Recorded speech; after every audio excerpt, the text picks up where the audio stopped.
When I tried to be intimate with my wife, she told me to use my hand. I just accepted it, but the next day she asked me for money and I said, "Get a job. I'm not your bank." It was late, a Wednesday night. I had just finished another long day of work, deadlines, phone calls, the usual routine. By the time I got home, dinner was already cold and my wife, Melissa, was sitting on the sofa, endlessly scrolling on her phone, as she always did. I sat next to her. I tried to talk a little, but her answers were short, almost mechanical. Yes, okay, sure, nothing more. For weeks I had felt this wall being built between us. We lived under the same roof, but the closeness had disappeared. The small touches, the hugs, the easy laughs we once had vanished. Still, a part of me wanted to believe it was just a phase, that things would get better if I made an effort. So that night, I decided to try to get closer again. I leaned towards her, touched her arm lightly, and whispered, "Come to bed with me." It was not a demand, just an invitation. I was looking for connection, that intimacy that a husband and a wife should share. She did not even look at me. Her eyes remained glued to the bright screen in her hand. Then, without a pause, without a hint of consideration, she said, "Use your hand." At first I thought I had heard wrong. I blinked, waiting for her to repeat it, perhaps for her to laugh as if it were a bad joke, but she did not. She simply kept swiping the screen as if she had not said the most hurtful thing a man can hear from his wife. That phrase hurt more than any insult. It was not just a rejection, it was a lack of respect, a way of telling me that I was not worth her time, her touch, or her effort. My chest tightened and my throat felt dry. I wanted to say something, to scream, to ask her what had happened to us, but instead I lay back in silence. My pride prevented me from begging for what should have been natural in our marriage. Inside, however, the silence was deafening. My mind was spinning. I remembered the early days of our relationship, when we could not keep our hands off each other. Back then we would stay up all night talking, kissing, making plans for the future. She used to look at me as if I were the only man in the world. Now, I was just a secondary character in her routine, someone who paid the bills while she treated me like a stranger. I went to bed alone that night. I stared at the ceiling, the faint hum of the fan filling the room, while my wife stayed in the living room, probably still glued to her phone or watching some shallow reality show. The emptiness of that bed told me more about our marriage than any conversation could have. And the thing is, it was not about sex. It was about what that rejection symbolized. It was about respect, about companionship, about the bond that was supposed to exist between us. Her words told me that that bond was broken and that I had been too blind, too patient, too hopeful to admit it. Lying there, I felt anger mixed with something colder, clarity. I realized that love without respect is worthless. That night she might have thought she had shut me up, that she had dismissed me with a cruel phrase, but she actually gave me the push I needed. It was the moment I stopped seeing her as my partner and started seeing her for what she had become, a woman who saw me as an ATM, a roommate, and nothing more. I did not explode. I did not throw things. I did not even confront her at that moment. I just remained silent because I knew that silence would be my sharpest weapon later on. That was the breaking point. The night my marriage went from a fragile hope to an undeniable truth. The night my wife told me to use my hand, and I decided in my mind that soon she would be the one left with empty hands. The next morning I woke up early, as usual. I showered, got dressed, and left for work while Melissa was still in bed. I did not say much before I left, partly because I did not trust myself to speak without my voice betraying the frustration of the previous night. That phrase, "use your hand," still echoed in my head like a bad song you cannot get rid of. By the time I came home that afternoon, I had convinced myself to stay calm. No fights, no begging for attention, just routine. Dinner was silent. She barely asked me how my day was, and, honestly, I did not bother to give her many details either. But as I was clearing the table, she suddenly looked at me and said casually, as if nothing had happened the night before, "Hey, can you give me some money? I need about 300. I looked up, confused. "For what?" I asked. She shrugged as if it did not matter. "Just things I need. Do not worry about it." That is when it dawned on me. Less than 24 hours before, she had rejected me in the coldest way possible, as if I did not matter as a husband, as a man, as her partner. And now, without hesitation, she had no problem treating me like her personal bank account. I put down the plate and stared at her. Melissa, get a job. I am not your bank. The look on her face was priceless. Her eyes widened. Her jaw tightened as if she did not expect me to say no. She had become so used to this cycle, rejecting me when she wanted, asking for money when she wanted, and I always gave in. But not this time. She scoffed, trying to downplay it. Wow, so now you are going to be a cheapskate. You cannot even help your own wife. I laughed, not because it was funny, but because of how ridiculous it sounded. Help, Melissa. Helping is when there is mutual respect. You do not even look at me anymore, and the only time you speak with energy is when you ask for money. If you want respect, start giving it. She rolled her eyes and muttered something under her breath. But you are exaggerating. That word, exaggerating, almost made me lose my temper, but I held firm. My voice remained calm, steady, almost colder than I expected. I am not exaggerating. I am just sick of being treated like a walking wallet. She opened her mouth as if she wanted to argue, but nothing came out. She knew I was not kidding. The truth was that I had spoiled her for too long. I had allowed this imbalance to grow, always giving, always providing, without demanding respect in return. She thought she could reject me as a man, but still expect me to be her provider. That night, the house felt different. There were no screams, no broken plates, no dramatic arguments like you see in the movies. Just tension, a heavy, silent tension. She sat on the sofa with her phone again, but this time I did not even bother to look at her. I sat at the table, checked some bills, and silently made a mental list of what had to change. And the thing is, it was not about the money. I had enough to give her $300, $500, or even $1,000 without a problem. It was about principles. It was about not allowing her to continue treating me like a resource she could exploit without giving me anything in return. The hypocrisy was as clear as day. She had no problem denying me as a husband when I sought her closeness, but the second she wanted something, I was suddenly supposed to deliver as a provider. That double standard was over. When I finally went to bed, she stayed in the living room longer than usual. Maybe she was sulking, maybe she was writing to a friend about how cheap I had become. I did not care. For the first time in a long time, I felt a change within me. Saying no was not just about denying her the money. It was about reclaiming my own respect. As I lay in bed, I knew she was not going to let it go. Melissa was the type to push until she got what she wanted, but deep down I had already decided. This time she was going to learn that I was no longer her safety net. That moment, the clash between her request for money and my refusal, was the beginning of everything that followed. It was the crack that showed me how far apart we had drifted and how blind I had been. She thought she could control the game. What she did not know was that I had just changed the rules. I used to believe that marriage was built on foundations that could not be shaken: trust, respect, intimacy, companionship. But sitting in my own kitchen days after that fight, looking at a woman who barely looked at me unless she needed something, I realized that those foundations had cracked a long time ago.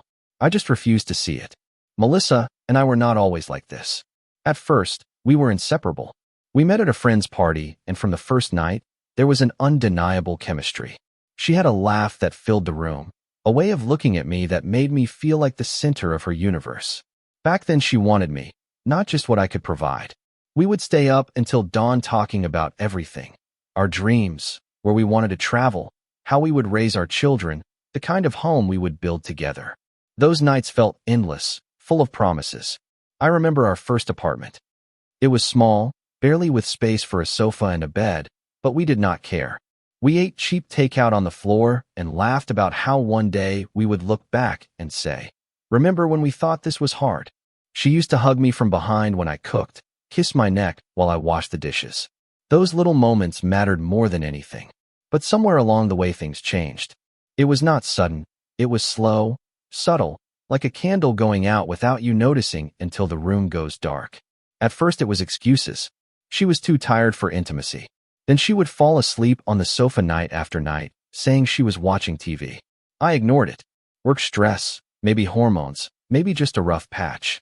I told myself that all couples go through ups and downs. The truth was harder to face. She was pulling away from me piece by piece. When I look back, all the signs are there. The phone she never let go of, the way she smiled at text messages but rarely smiled at me, the sudden girls' nights that seemed to multiply. I tried to ignore it. I tried to believe she was still the woman who once could not wait to be near me. But ignoring the truth does not change it. It only prolongs the damage. What hit me the hardest was not just the lack of intimacy. It was how transactional everything became.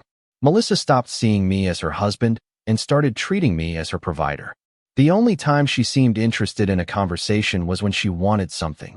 Money for clothes, for her nails, for some trip with her friends.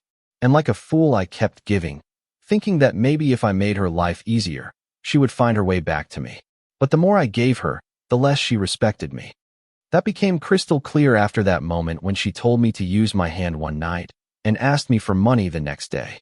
Those two moments were not separate, they were connected.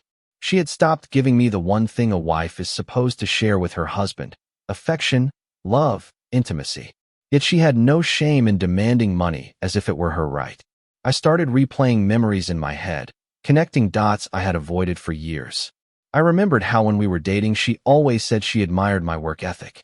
She loved that I was ambitious, that I wanted to build a stable life. But maybe what she really loved was the security that came with it, not me as a man. Maybe I had mistaken admiration for my effort with genuine love. The worst part is that I allowed it. Every time I took out my wallet instead of demanding respect, I reinforced the idea that money was all I was good for. I cannot even blame her completely. I had been part of the problem. I started noticing the imbalance everywhere. When was the last time she cooked a meal for us without sighing or rolling her eyes? When was the last time she asked about my day with genuine interest, not just out of routine? When was the last time she hugged me without expecting something in return? I could not remember. Our marriage had become a business arrangement, except I was the only one paying the price. She provided less and less while I carried more and more. One night, sitting alone in the bedroom, while Melissa was laughing on the phone in the living room, I realized something that shook me. I did not miss the physical intimacy as much as I missed the respect.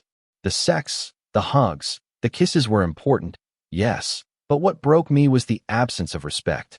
A man can live without constant affection, but no man can live being treated as if he were disposable in his own home. I remember my father's words years ago, before I got married. He told me, "Son, a woman can stop loving you, but if she stops respecting you, it is over." I did not understand it. Back then I thought respect and love were the same thing. Now, looking at the empty side of my bed, I finally understood. Love can fade, but respect should never disappear.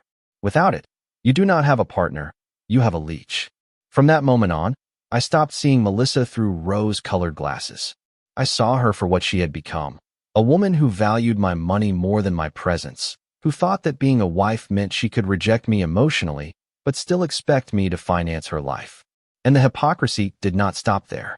I started noticing little things that made the picture even uglier. She complained about how hard it was to be at home, but she refused to get a job. She wanted freedom, but not responsibility. She wanted the luxuries of being married without offering the basics of being a wife. Everything became so clear once I forced myself to stop making excuses for her. Our marriage was exposed for what it really was, a contract she thought I could not walk away from. But she was wrong. That realization no longer filled me with sadness. It filled me with determination. I was not going to beg her for respect. I was not going to argue for intimacy or plead for attention. If she thought I existed only to finance her lifestyle, she was about to find out what it felt like when that safety net disappeared. I had reached the point where my silence was no longer weakness, it was strategy. I did not need to yell at her or list all the ways she had failed me. Life was about to teach her in the most brutal way possible. For the first time in years, I felt clear-headed. It was no longer about saving the marriage, it was about saving myself. The beauty of revenge is that it does not always need fire, screams, or chaos. Sometimes the coldest moves are the most effective.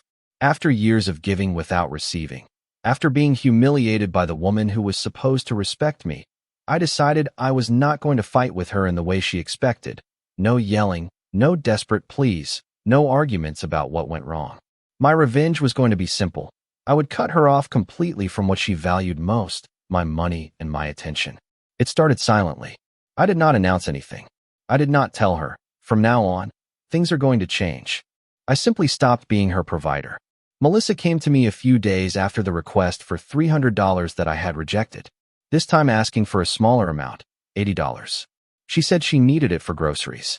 In the past, I would have given it to her without a second thought.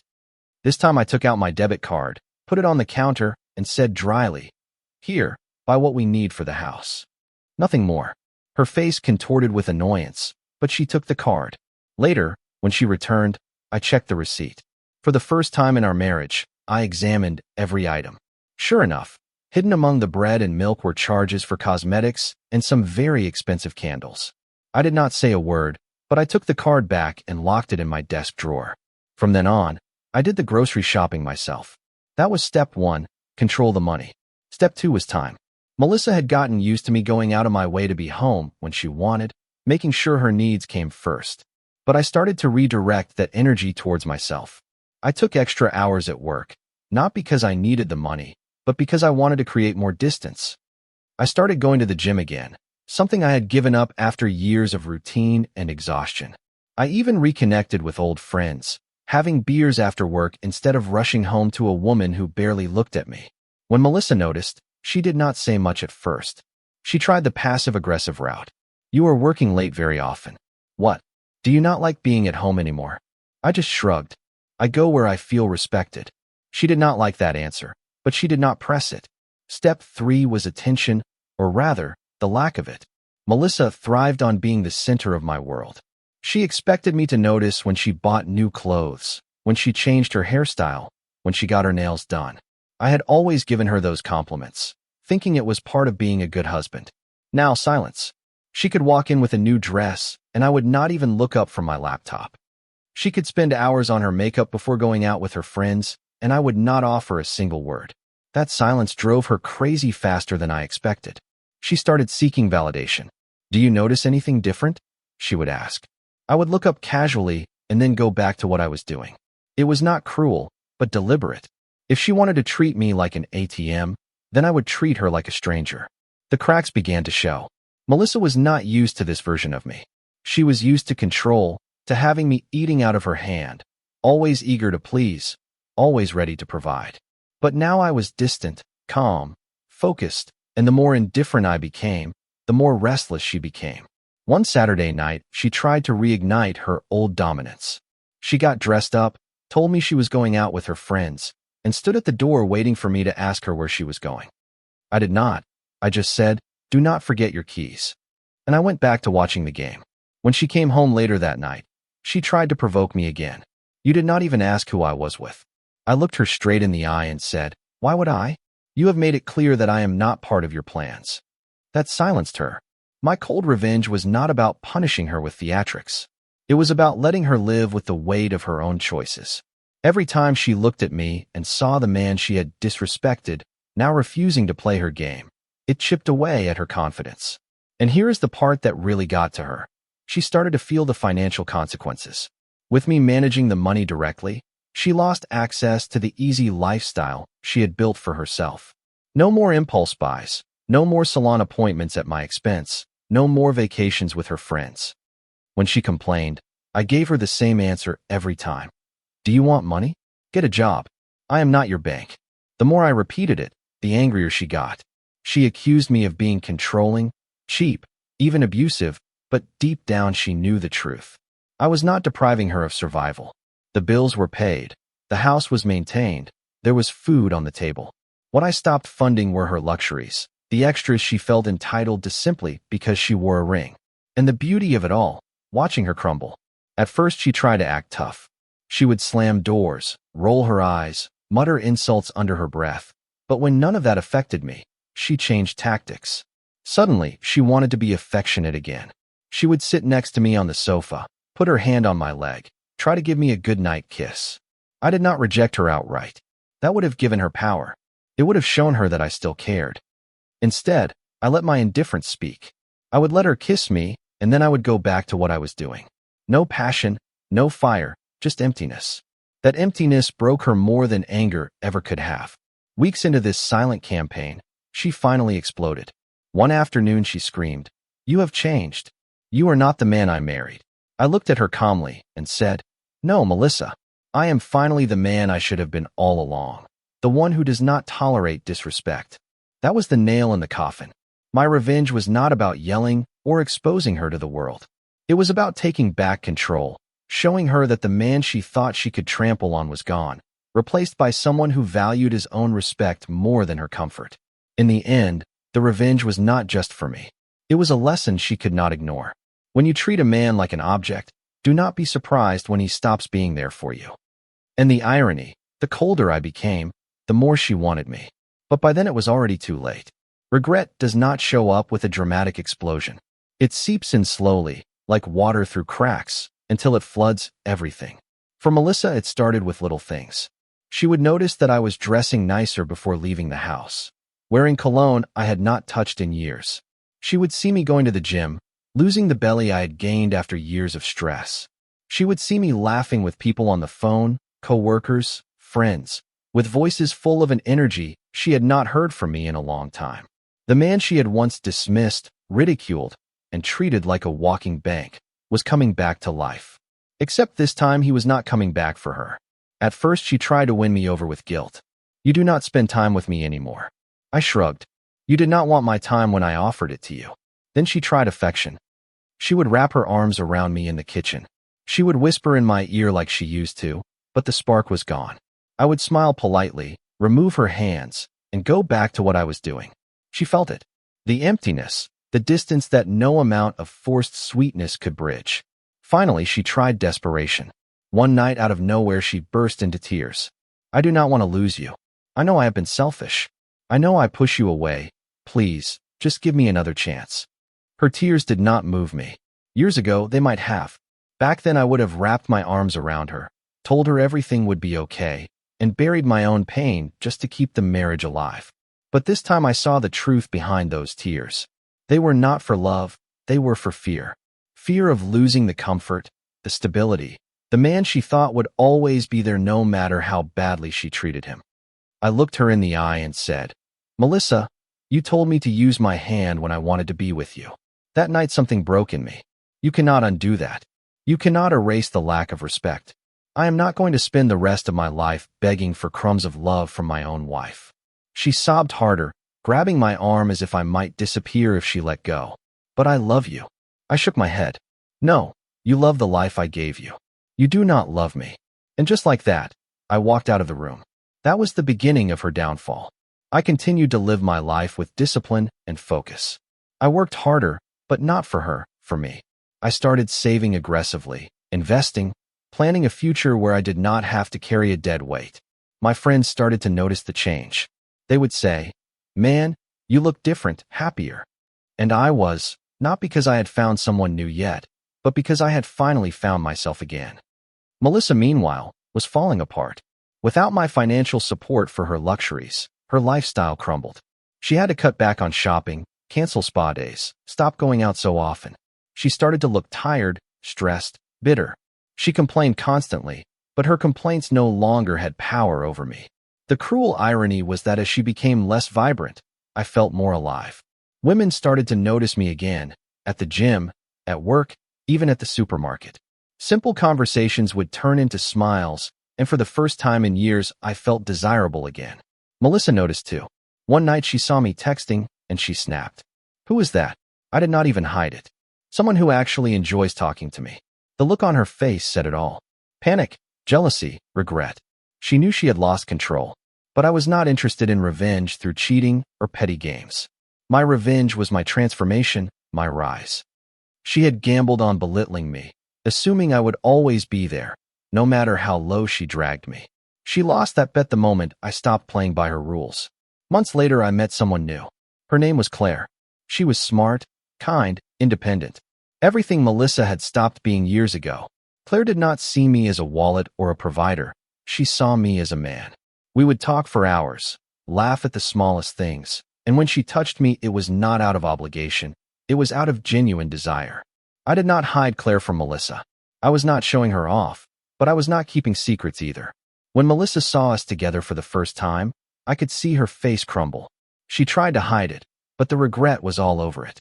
She realized that the man she had once scorned was now wanted, appreciated, and loved by someone better. That was the final nail in her coffin. In my life, she cornered me in the kitchen one night and whispered, She will never love you like I did. I laughed, shaking my head. You are right. She will not, because she actually respects me. Something you never did. Melissa's eyes filled with tears, but I no longer felt pity. I felt nothing. Her regret did not change the fact that she had treated me like a stranger in my own home. She had denied me intimacy and used me as a bank. Now she was left with the ruins of a life she thought was secure, while I had rebuilt mine stronger than ever. And that is the thing about regret. It always comes too late. She had her chance when I was devoted, loyal, willing to give her everything, but she wasted it. By the time she realized what she had lost, I had already moved on. I had already risen from the man she tried to break to become someone she could no longer reach. So when people ask me now if I regret leaving her behind, my answer is simple. No, the only regret in this story belongs to her.